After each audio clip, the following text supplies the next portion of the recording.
Hi, I'm Kevin Tierney with More Than the Curve. I'm here tonight with Brian Pieri of the Pieri Restaurant Group. As you see behind me, my background says Flatten the Curve. We are raising money for the Colonial Neighborhood Council. $10 from every shirt goes to the council. We raised over $750 so far. So we've sold a bunch of shirts. Brian, you have an order today. You can find those. I don't have a job, so. You can find the shirts at store.MoreThanTheCurve.com, and they are customizable for Conshohocken, Lafayette Hill, West Conshohocken, and Plymouth Meeting, and then just a generic one with this logo. So wherever you live in our kind of coverage area, there's a shirt for you. Now our commercial's done. So Brian, we were talking earlier, just kind of going over, we've been talking during the whole pandemic, really, and even before, about how everyone's reacting to it. Can you just give us kind of a background first of your history in Conshohocken before and after the restaurants, and kind of lead us to, like March 1st, where everything started to happen? Okay. First, thanks for having me on. I guess this is the new way we're doing things now. I get to stare at your curves through this video. But thanks for having me on. Thanks to everyone in Conshohocken who's been supporting the restaurant industry. I moved here in 2003 and used to work in 8 Tower Bridge in the finance industry. In 2009, we took over the then Y2K Tavern, for anybody that remembers that, and started our restaurant group. And now we've added Bar Luca, Cerdo, and recently, last summer, Pieri Farm. So that's kind of our run up to, I guess, to March of 2020, which is the month that kind of everything changed. So we were a large restaurant group in Conshohocken, full service. We just started bringing in a lot of our own ingredients from our farm, and then obviously come March, we slowly started to see things mounting from news stories and updates to what we found out, mid-March, which was that the world was about to change, and we had to figure out a way to kind of change with it. You have a family back in Italy that you're still in contact with, and you got married over there. So were you hearing anything from Italy, which got hit, before we did, what was happening there with their lockdown and what they were doing and experiencing? Yeah, so we saw a lot from afar. My wife actually has more family throughout Europe. She has a grandfather in Greece, has some cousins in Rome. We have friends up in Tuscany, and then she also has some family that lives in Manchester. So we've got bits and pieces through them. And, I think that's when people started to really take it serious, when they realized it wasn't just happening in one small area of one country. I don't know. I'd be lying if I thought that I was on top of it.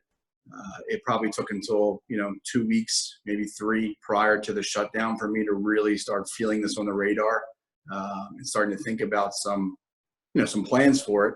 But it kind of went in chunks. I think in January, a lot of people didn't think this was going to kind of show up on our back door. I think in February, everyone slowly kind of tried to wrap their heads around it. And then March, I think things went to, 100 miles an hour. And, kind of fast and furious. It kind of just came like a big wave.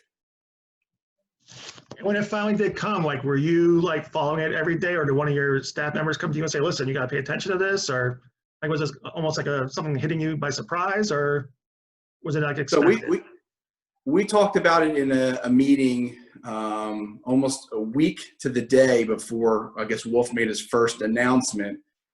We just happened to have our management meetings on Thursdays. And, our biggest thing was, we kind of focused on just controlling what we can control.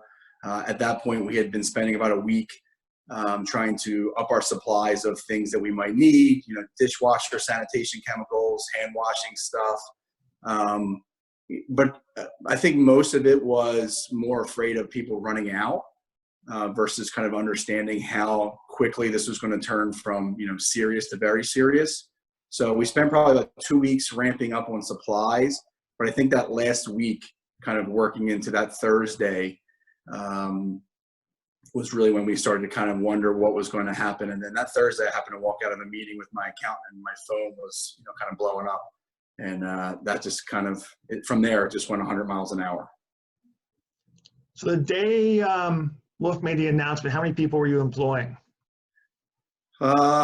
We usually were around 115, give or take, a couple, every other pay period.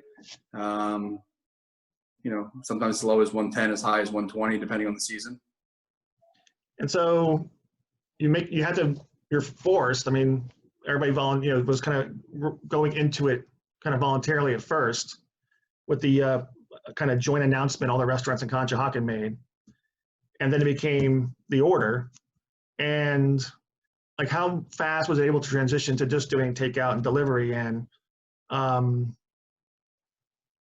were you saying we should just close, or was there a whole discussion, or what was the kind of like feeling among everybody involved? Yeah, so it went pretty quick. Like I said, that Thursday I left the meeting and I was getting calls from everybody under the sun. I spoke to my wife, who was actually watching the press conference live, and she was relaying some information as I was driving back to town. I was 15 minutes outside of town, and by the time I got back into Conshohocken, a few of the restaurateurs had organized just getting together at Guppy's to discuss, what do we do? I don't think we had clarity yet on the order in terms of what we were allowed to do, what we should do. So we met briefly, and, I had a leadership meeting already scheduled for an hour after that. So I sat down with my team. I said, this just hit me like a ton of bricks. It was probably the one time my team all together got a little emotional and it wasn't happy. It was, concerned and fear. And, that was really the moment, I think, that we all, sort of saw things turn a little bit. And we just decided to take it day by day, kind of go through the weekend and transition to see where this is going to end up. Because it's really hard to just stop on a dime and then reopen. You probably have thousands and thousands of dollars worth of inventory. You have staff who's, literally pulling up to work that day or that next day. Vendors, deliveries, all kinds of things that you have to figure out. You can't just kind of turn the lock and the key, walk out and say, I'll come back when things are different. So we kind of over the weekend transitioned quickly to what the new regulations allowed us to do. And then we met the following week and said, we're just going to take it week by week. We're going to look at things from a safety standpoint. We're going to look at things from what the community needs. We're going to look at things from what we can do, what's worth it. And that's kind of how we've operated since then. It's just really week to week, without knowing when things can go to or how bad or how much better they could get. It's really hard to have definitive plans. So, we more just tried to operate under some rules that we wanted to follow and some, core principles we wanted to follow. And we're now taking it just week to week. So what is your operation day to day now? So, our hours are down, from 11 to, let's say 11. We're just open from 2 to 8 for takeout 6 days a week. It's a whole different world. It's almost a different business. Your business isn't built for, this level of production. You don't need as much staff. You obviously don't do anywhere close to the same amount of business. So just trying to make it work, from a safety standpoint, from a economic standpoint, doing the right thing for your staff who needs work or wants work. It's challenging because some days you wake up and, our farmers and our bakers start at 7 a.m. and, now I wake up at 7:30 and it's quiet. So it's kind of adjusting emotionally, physically, and economically is obviously one of the more challenging parts. But like I said, we're just kind of taking it week by week and, trying to figure out how to do it a little bit better than the week before. And so what changes have you made from day one till, today? So the weekend that the order came through, we phased out full service through Saturday into Sunday. We went to full takeout, so you can come get a 6-pack of beer. We scaled down our menu to an all-day sort of menu that is, more the takeout friendly stuff. There wasn't a whole lot of people clamoring for, the lamb chop entree type meals that, we might serve inside the restaurant. So, we figured out a way to sell the alcohol we're allowed to sell, which we never allowed for takeout because it just wasn't our thing. So we started doing that. And then just really tried to, as much as we could, have a little fun with it. So, for the first time ever, we're doing things that, sure as heck don't match our menu. But it's a way for us to just say, hey, right now it doesn't matter. So when you have a Tuscan restaurant serving, hot wings, we kind of do it in a fun way just to give our chefs, the opportunity to cook things they don't get to cook. So we've tried to find a way to make it interesting for them, as well as we kept the classics. Obviously, we sell a lot of burgers now and pizza and salads and things like that. So it's been a little bit of that. We've also become a little bit of a commissary for the town. It's a lot easier to get things commercially. So you'd be surprised how many people have hit us up for eggs, for bread. We did a partnership with Indian Ridge, who's one of our suppliers.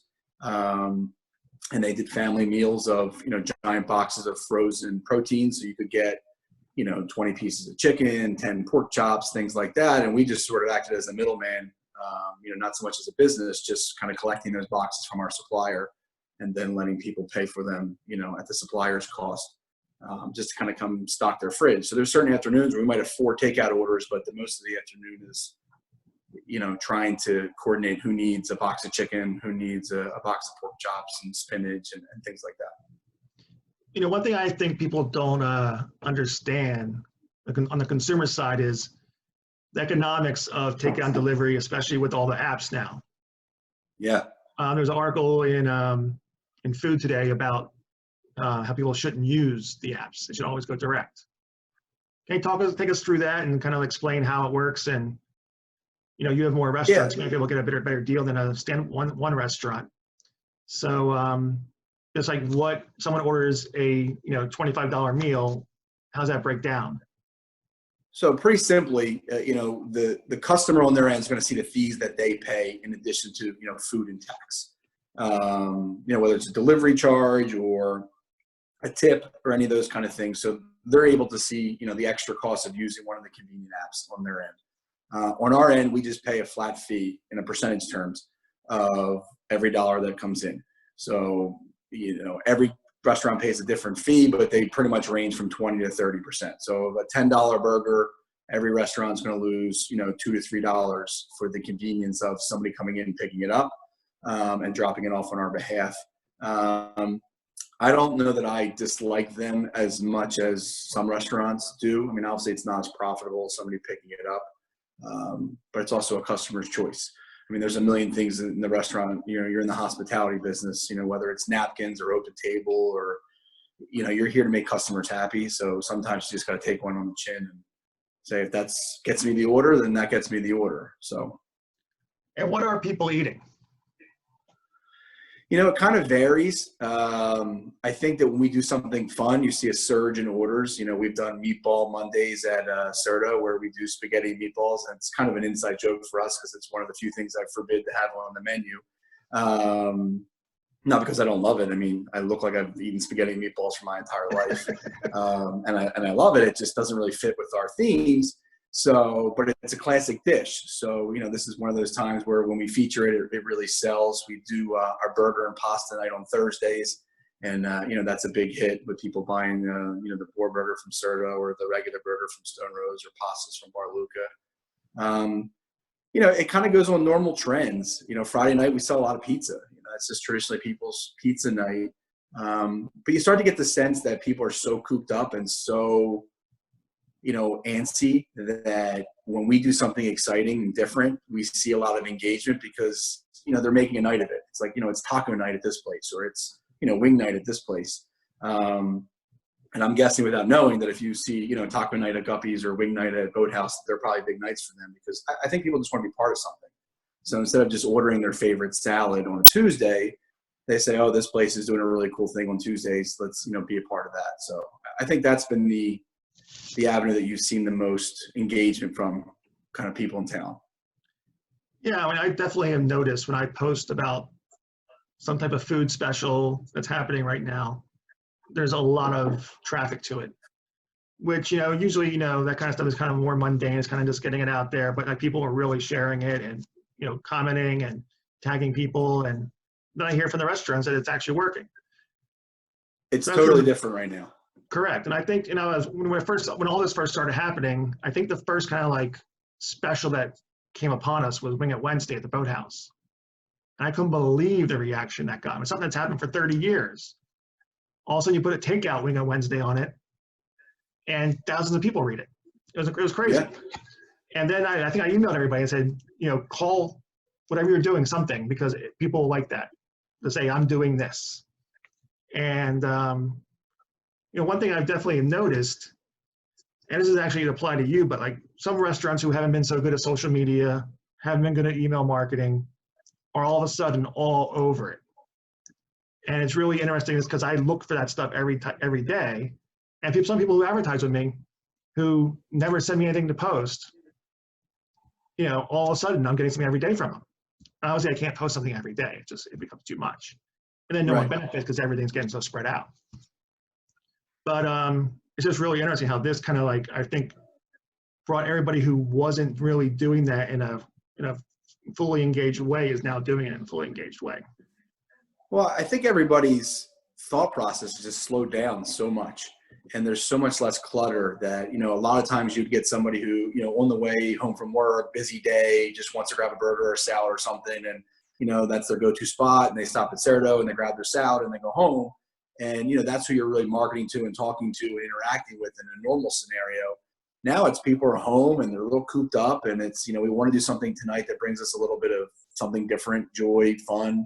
They almost make it an activity. Like, what is our takeout going to be tonight? Definitely. And we haven't taken out so much, but like 11 o'clock every day, I'm like, what are we going to have for lunch? 3:30, 4, what are we doing for dinner? I mean, it's definitely becoming a conversation, twice a day, every day now. Yeah, I feel like we've become like my grandparents were back when I was younger. It's at lunchtime, you start talking about dinner, and at dinner, you talk about sleep, and when you wake up, you talk about lunch. So there's just not a whole lot going on. And, there's some nice parts about the slowness of everything, but it's definitely a different world in terms of communicating what we're doing in the restaurants. Oh, definitely. And we definitely actually have not that I haven't, but we definitely have cooked more and thought more about what we're going to cook and all that type of stuff. Yeah. How has been, obviously the state stores are closed. Yeah. Which means at least, I know you order a lot of wine through the, I forget what the system's called, the LSO? The SLO loop SLO, system. Yeah. which I'm not sure if you can order that wine without the state store being operating. No, I cannot. So do you have the wine license? The wine to go license? So Brian can sell wine from his restaurants by the bottle, just like a 6-pack bars can. But you can't get wine right now, correct? Correct. If you don't have it in inventory, you don't have it. And that's a lie.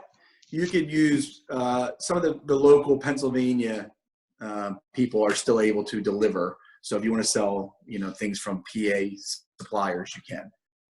You can't do what you traditionally have done. There's no way to do that. Correct. I'm not bringing in Italian wines at the moment to be able to sell to anybody. And has there been talk among licensees and the LCB about getting the stores at least open for the people who have licenses to get get a resupply? I guess with the most polite way I could say it, the LCB doesn't really communicate much positive with us. I feel like, they have a sales force of restaurants out there that could be taking a lot of the burden off of them right now as they try and figure out how to, I guess, sell alcohol, which it sounds like they're trying to do. But no, other than checking up on us to make sure we're not breaking any rules, they have not really communicated much about when. I think they're trying to open some things. Their first thing they opened was the online portal to kind of sell, internet sales and delivery. But I think that has since crashed, and they've made announcements that they're processing orders at a when they can get to them kind of level, which I don't know if that means a couple days or I don't really know what the backlog is in terms of what they have announced, but that's all we've really heard from them so far, other than stopping around and making sure we're not being stupid and doing things we're not allowed to do. That's really all we've kind of heard. So once this is over, and I feel like we're going to kind of ease out of it. It's not going to be the next day everybody's open full-fledged, and obviously you're going to take time to get your staff back and get resupplied and all that kind of good stuff. But how do you see the restaurant industry changing if you do going forward? So I think short term is where you're going to see most of the changes. I think there's just too much fear and uncertainty right now to be able to make an accurate prediction, how we're going to be in July and September and December. I do think there'll be a gradual, stepped process to come out of what we're in right now. Will there be some changes that last either a long time or forever? Probably.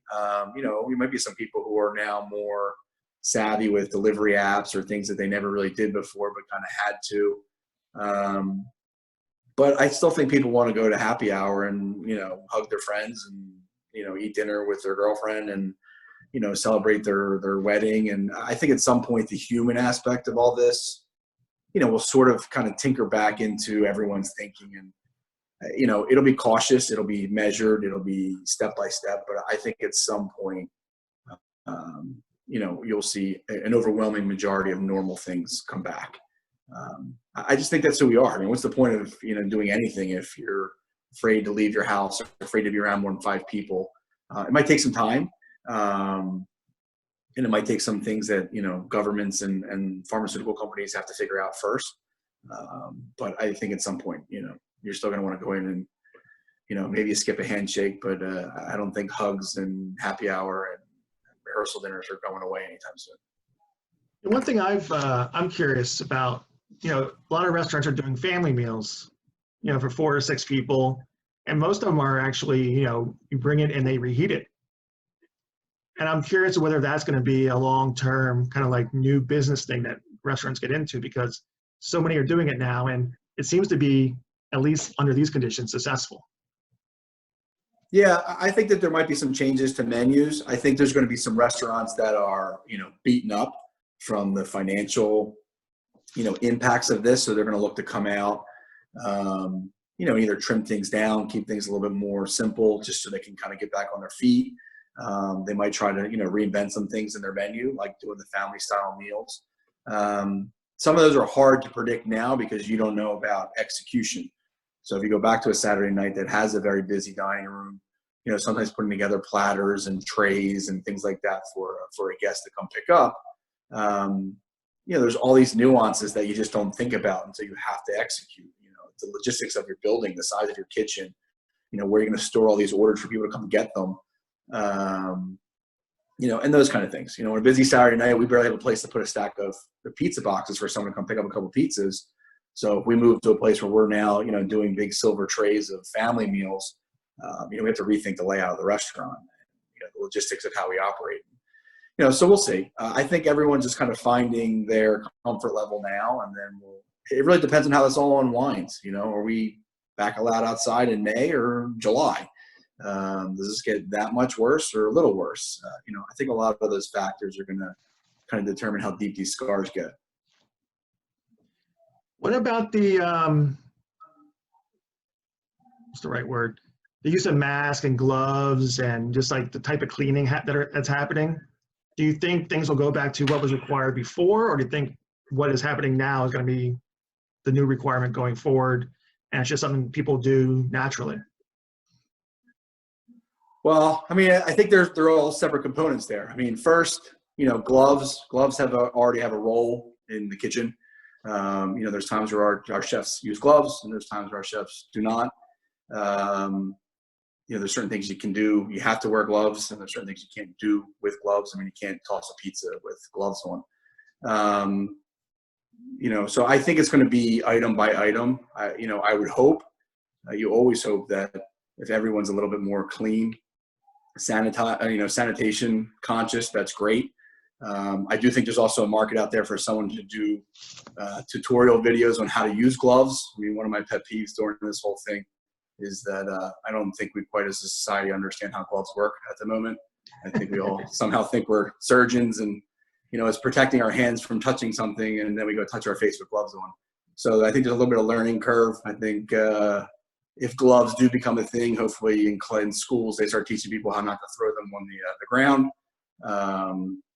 But I think that it'll be item by item, because some things just aren't practical, 110 degrees in the kitchen in the summer. If there's not something going on, you're going to make a chef wear a mask. I don't know. But the restaurant industry has adapted through so many things. So I think we'll just adapt, and, the new normal have some challenges, but we'll figure it out. Have you applied for or looked at any of the different loans and grants and things that are happening?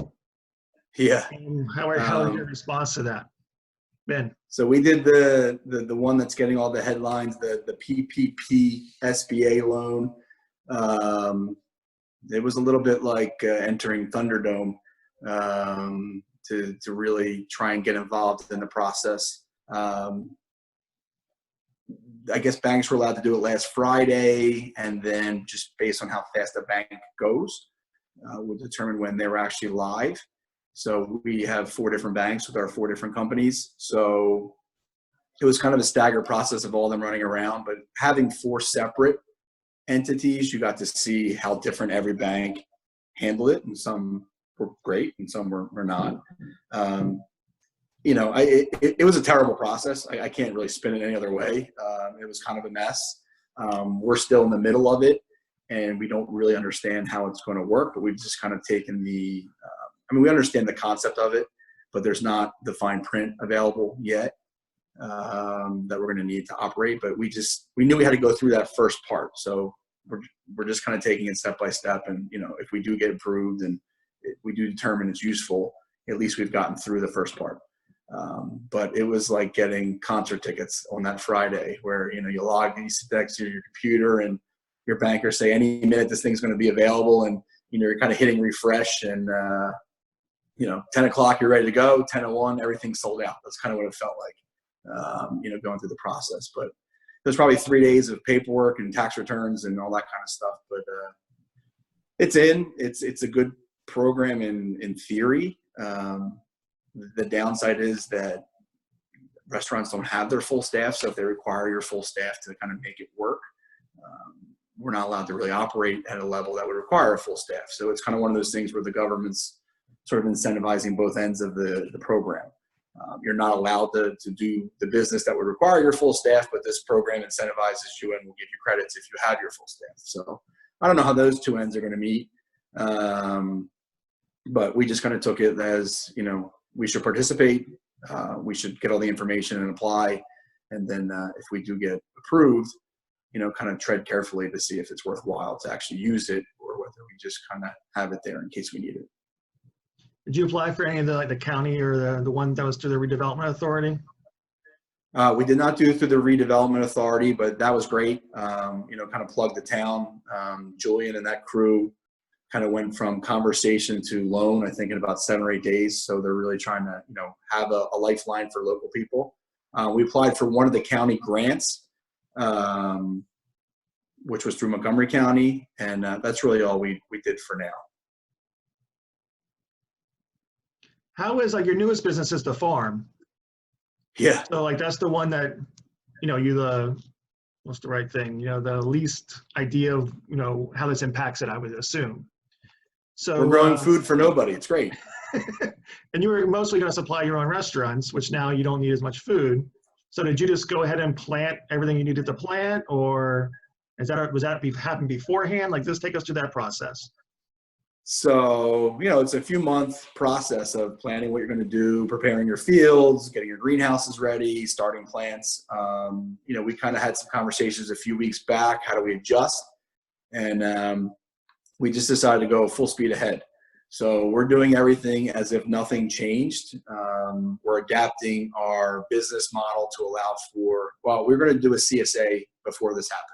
So next week, we'll be launching a very limited, you know, probably up to 15, 20 people. We're going to offer a CSA so people can have a weekly delivery of, you know, what we produce on the farm delivered to their doorstep if they live in or around Conshohocken. In addition to that, we're probably going to have a backup online portal so that if I do not have restaurants, you know, in either full capacity or any capacity at that point, you know, we're going to have the ability for people to order food online. And, you know, while we're delivering our CSA, if we have things available in our harvest, you know, you can order, you know, tomatoes, zucchini, and corn and stuff like that, and we'll deliver it to your house. So sort of as a, you know, a backup plan.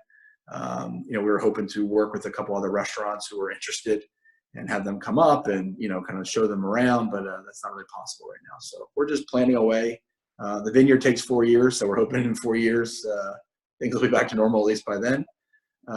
So that's going in the ground in a couple weeks. So we're just, it's a very big exercise in optimism because there's thousands and thousands of pounds worth of food we're growing. I'm sure somebody's going to need, but hopefully it's somebody that's connected to us. You own restaurants in 2 different municipalities. Has there been any difference in how they've communicated with you or handled things or anything like that?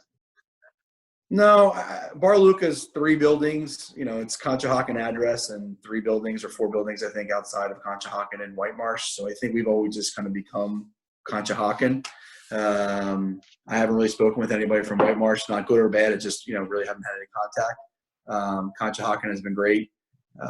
Steph at the borough has kind of reached out to see what we need and, kind of given us the okay that the little, normal nuanced things that we're not allowed to do, no one's really going to bother us, like putting a chalkboard out that says curbside or something like that. And the police have been great, but they've always been great. They're kind of checking on the buildings, and we had a conference call with them a week ago.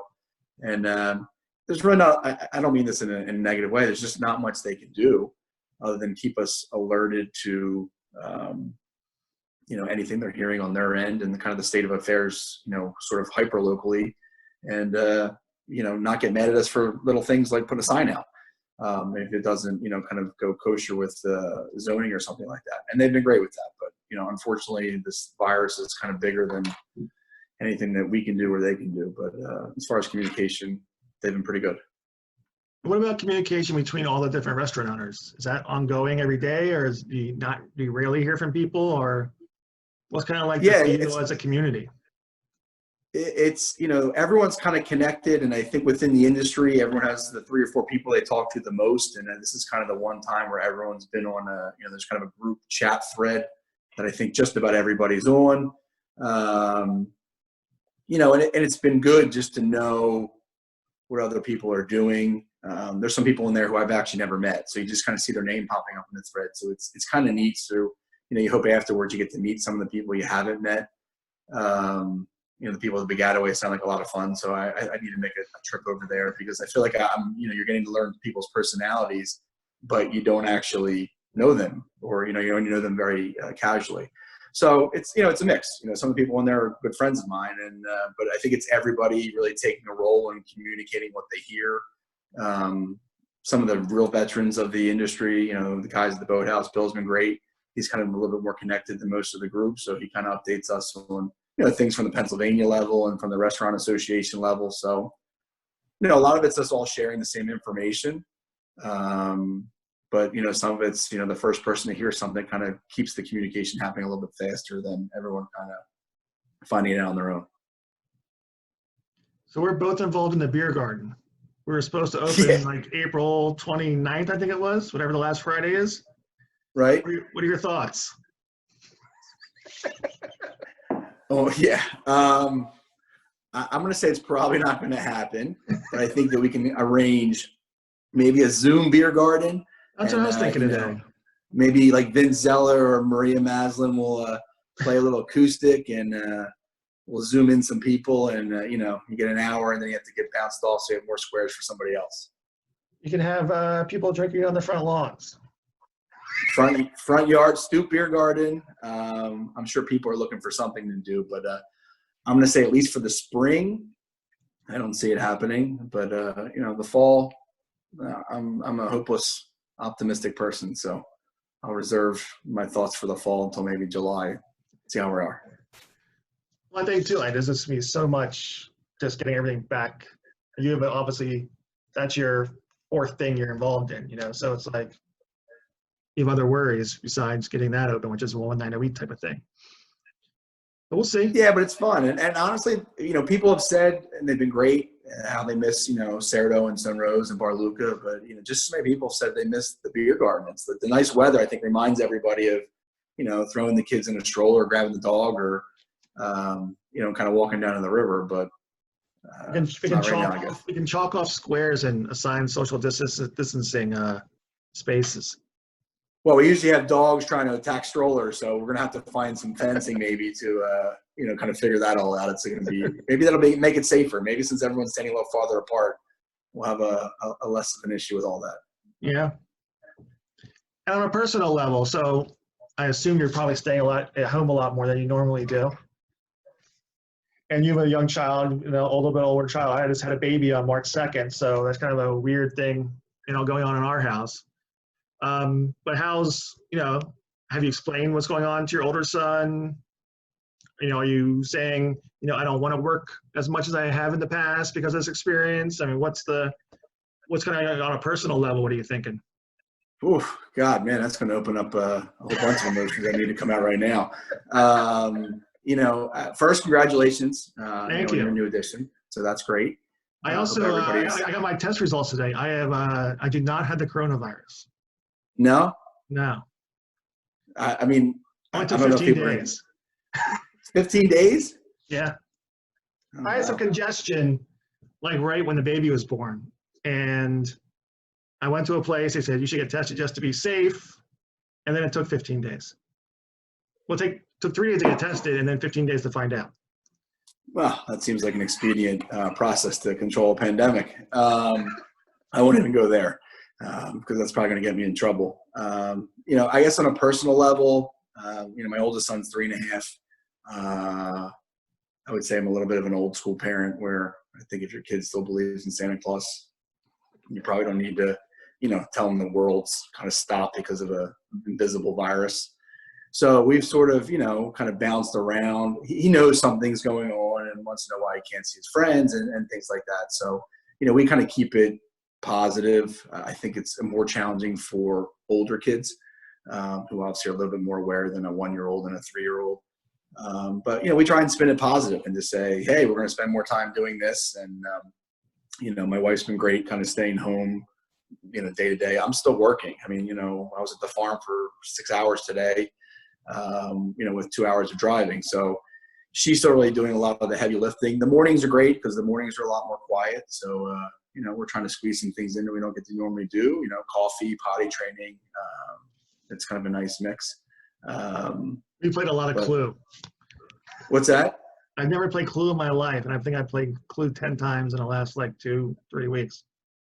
Yeah, I mean, I'm catching up on all my cartoons too. So apparently my son likes things that are a little bit more cool than He-Man and Transformers. So I'm kind of adapting and so we do the old school Chip and Dale and Donald Duck.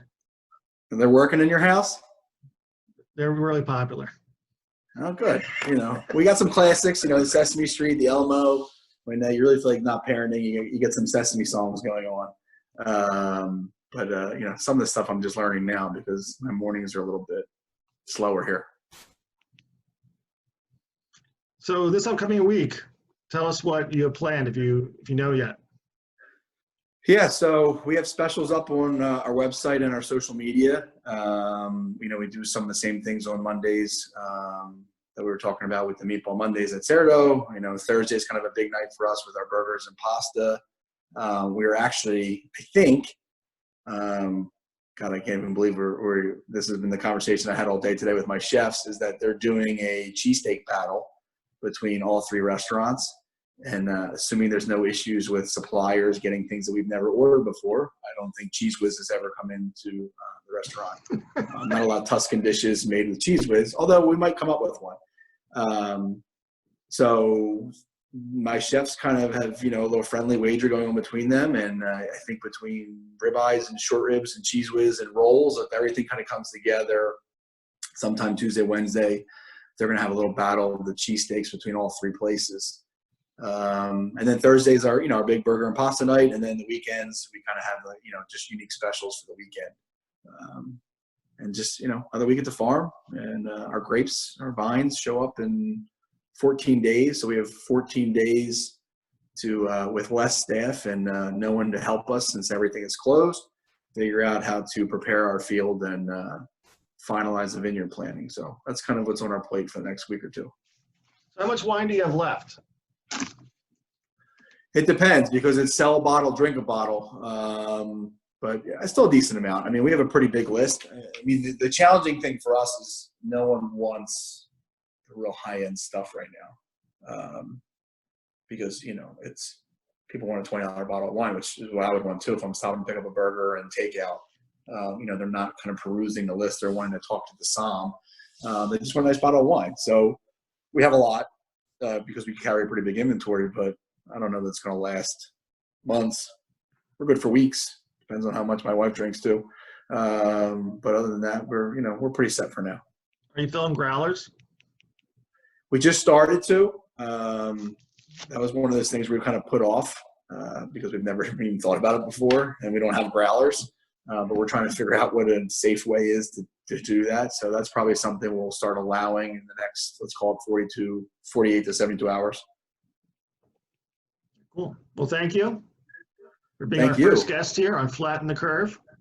Well, I have a question for you. How has this impacted, More Than the Curve? I mean, I feel like my phone is on all day long. Is everybody blowing up the internet, or is my ad rate's going to go up in the fall when we don't have any money? I just want to state that publicly. We're not going to have any money. So whatever your advertising rate is, just cut it in half because that's about as much as we'll have.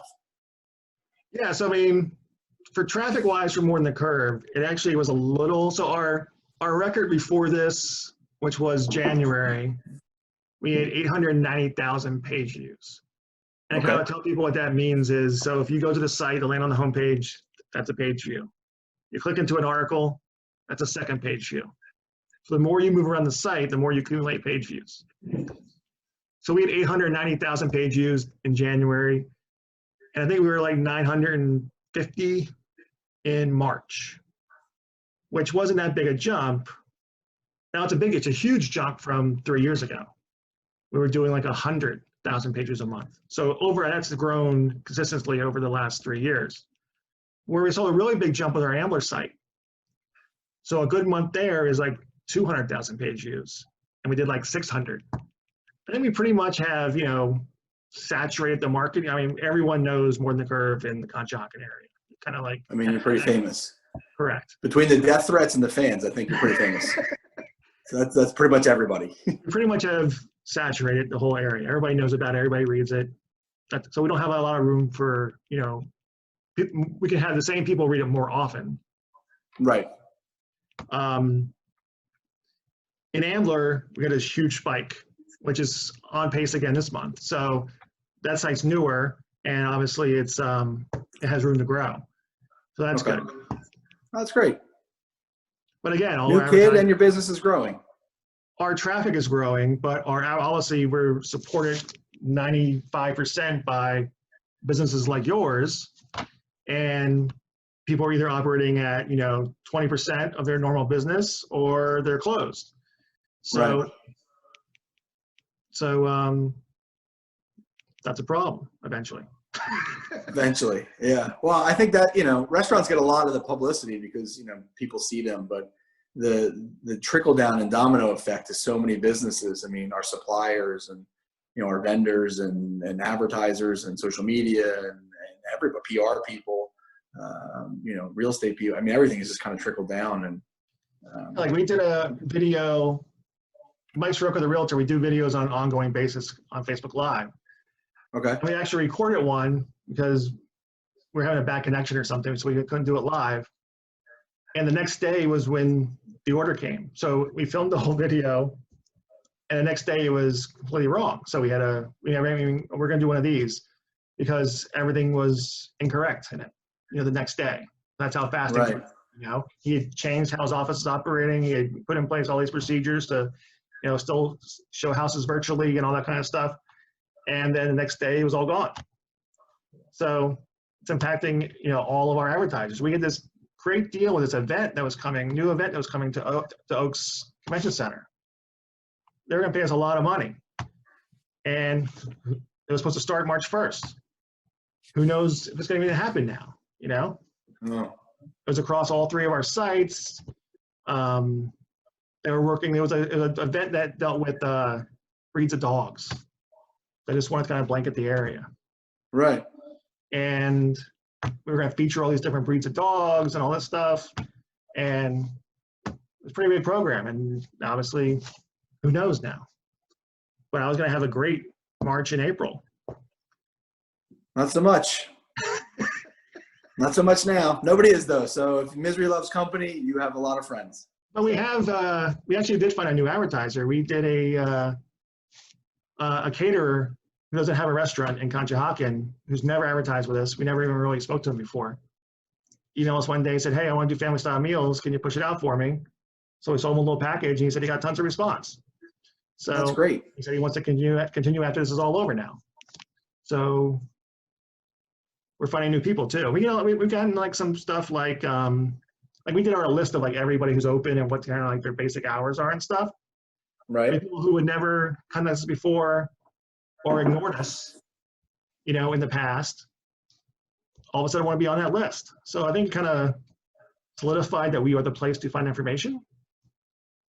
Now we just have to make that continue once this is over and try to get more people involved on advertising. Well, I think people are going to find that, sometimes as restaurateurs, you put our heads down and it's such an operationally intensive business that, you forget things like marketing. I think everyone's remembering it right now. What's a big problem we have? We have people who we meet with. Yes, yes, yes. I'll do everything you want me to do. Where do I send a check to? Then we can't get them actually to provide us any information about what they're doing. If you still have my check, you can rip it up. That would be kind of cool right now. I think you're almost up for renewal. Yeah, call me in January. Call my wife. I'm not taking your call. I'm just sending an invoice. Yeah. It'll be in my email. I'll get to it. You're okay, I don't have your credit card. I can just whack it. Well, thanks for what you're doing. Can I thank everybody who's kind of helped the restaurants too? Am I allowed to take over this interview for a second? Yes. Cool. Sorry, you guys, I look at Kevin so much, but I wanted to thank everybody in the area who has really supported us. It's meant a lot. It's meant a lot to every restaurant. So this would be the one time I feel comfortable speaking on everybody's behalf, is that we are all super appreciative. Super appreciative of my staff and every staff out there for restaurants that are working. This just would not happen. Some people are working so that other people who need to work, can have a job. So every burger, every gift card you buy from someplace in town, even if it's a retail place, it's not a restaurant, a deli, it means a lot right now. So, keep it up and thank you. And thanks for yelling out your car windows and in our front windows and the chalk messages and all that kind of stuff. It's noticed and appreciated.